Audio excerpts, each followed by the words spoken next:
Forgot about copyrights.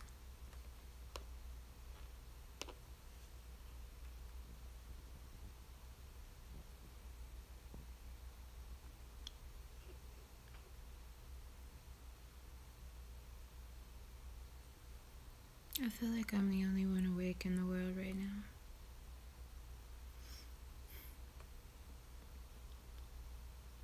But I'm never usually awake this late anymore. I can't believe it's 3 in the morning.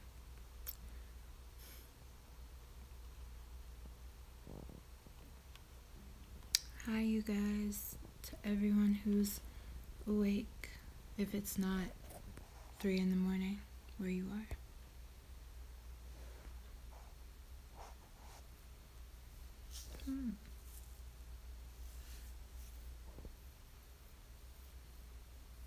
Thank you, love. I love you too.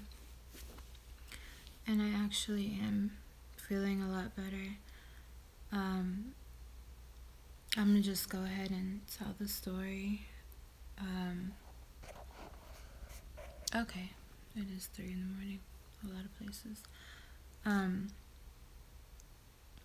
So this actually took place the Saturday before last, so it was a bit longer than a week. But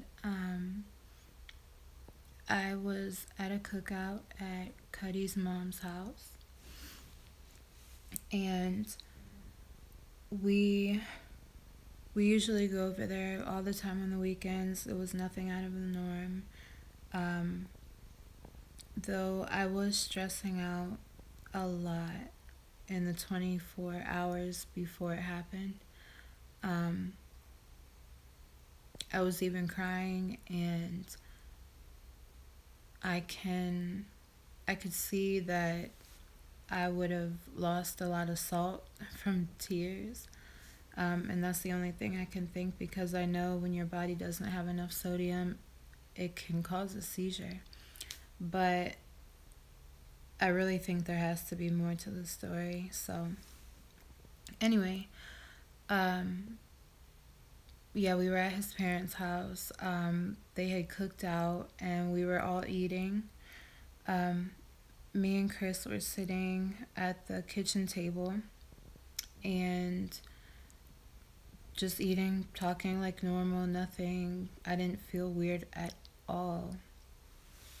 And I had almost finished all my food. I had drank my water, and the last thing I remember Chris saying to me was, "Bae, you need to look up hotels because we need to figure out where we're going to stay when we go to DC."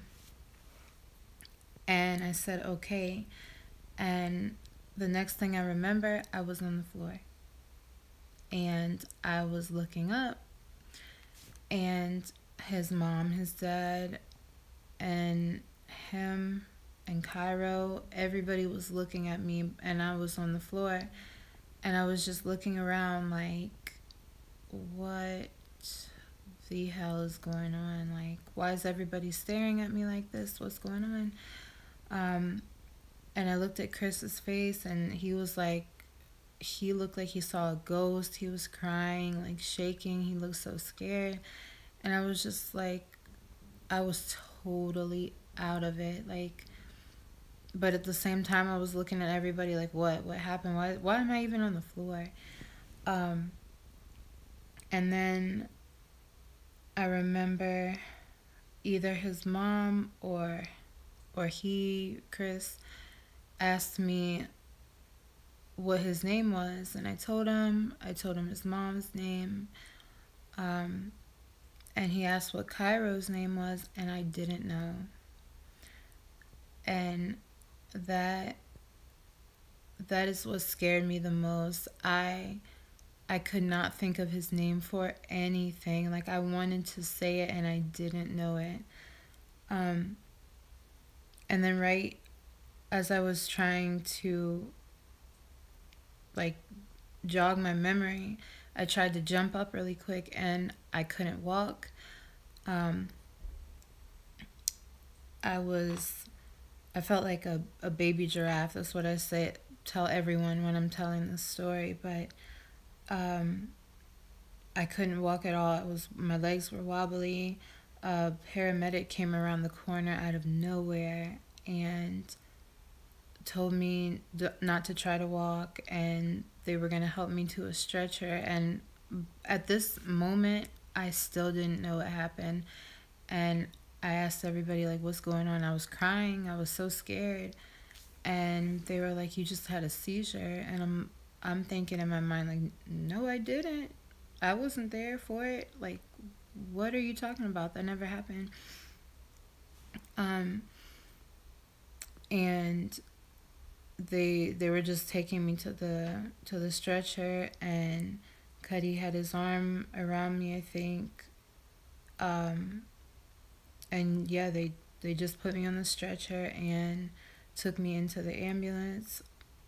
Of course, they were asking me all the questions as soon as they shut the doors, and I'm just crying like a baby in the ambulance because I didn't know who Cairo was. And no matter anything else that they were telling me, I didn't care, but I was tripping out. I just wanted to hold him and not go to the hospital. I couldn't believe what they had told me. And then when we finally got to the hospital and we were sitting in the emergency or in my room, in the emergency room, Chris was talking to me, and he was asking me a few other questions, and I couldn't remember them either. And then he told me that I flatlined in the kitchen for like a full minute or longer. Like, his dad couldn't find my pulse. He said that I was just shaking in the chair before I started falling, and I had food in my mouth, so I was choking, and he had to put his finger in my mouth to keep me from choking. And I bit down on his finger so hard. He said I almost like bit his finger off. It was that bad. And I believe it because after that, the following day, my mouth, my cheeks and my tongue were really swollen. Like, even now, I feel like they're still a little bit more swollen than normal, and it feels a little weird talking. But yeah, that had to be the scariest moment of my life. And after he said that I flatlined, he said I just started shaking again, and I just wasn't there. I wasn't really conscious, and I have never had a seizure in my life. It doesn't run in my family that I know of. I've never even been close to anything like that. And people have different types of seizures. I had when I was younger, my nephew, he had a really, really bad case of epilepsy, and he would have seizures all the time. And I was used to seeing him have those seizures, but it was just, they weren't violent. He would just kind of look to the side and his eyes would twitch a little, but it would be over really quick. So when I thought of seizure in my mind, that's what I always pictured. I never thought it was that serious, but having explained to me what had happened to me, I couldn't believe it, and it still to this day scares the hell out of me. I don't know what caused it. I have to go to see a neurologist and get an MRI, but either way, I just pray that it never happens again, because even though I was not present in the state of mind to know what happened, just hearing it alone scares me enough. Seeing the look on Cairo's face and Chris's face, his parents, everyone, was just enough to like haunt me for the rest of my life. I will never forget what their faces looked like. And I will never forget how my body felt the following 2 or 3 days. My back hurt, like I said, my mouth, just all my muscles hurt, even my legs down to walking. And I, I don't know. I was, I really wasn't sure if I wanted to even tell this story or like put it on YouTube, because when I read the word or the titles of Storytime, to me it really seems kind of like just something to entertain. But the story, it scares me to tell it, but at the same time I feel like I need to. And I'm still trying to figure out what caused it. Of course, like I said, I have to go to the doctor. I hope that they do find something, but don't find something, you know? So, yeah. Thank you guys for listening. I hope none of you ever have to go through that. It is so scary. And to know or to think that, to be told that I flatlined and I was not breathing and I didn't even know, this whole seizure and everything that lasted over 5 minutes, that's 5 minutes of my life, I will never know. I just can't. I really can't.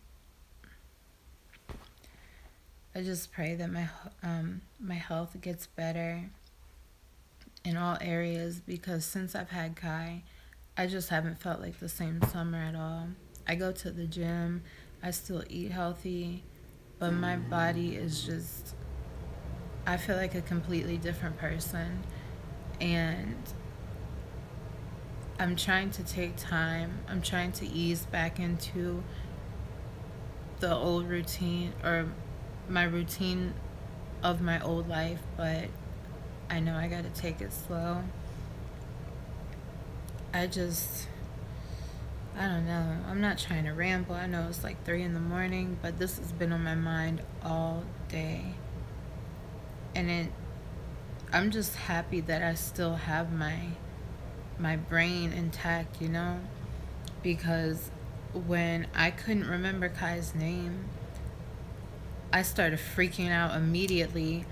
It took maybe a half hour until it came back to me, but I was just scared that there was things that I was never going to remember again, and it could have easily been that way. So I'm just thankful. No matter how mad, upset, sad, ungrateful I could ever be in my life, I'm so blessed, and I need to remember that. So you guys remember that. And any of you guys who are watching this or may ever watch this, you are blessed to be sitting there watching this right now. So I hope you guys have a good night, and if it's 3 in the morning, I hope you guys get some sleep soon, because I'm about to do the same. So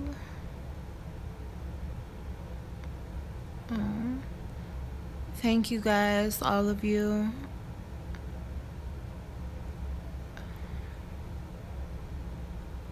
I'm not gonna stay up here too long, but thank all of you guys who watched, who listened, and who take the time out of your day to support me when you see me put up a video. When you know that I'm working on something, because I am working on something right now.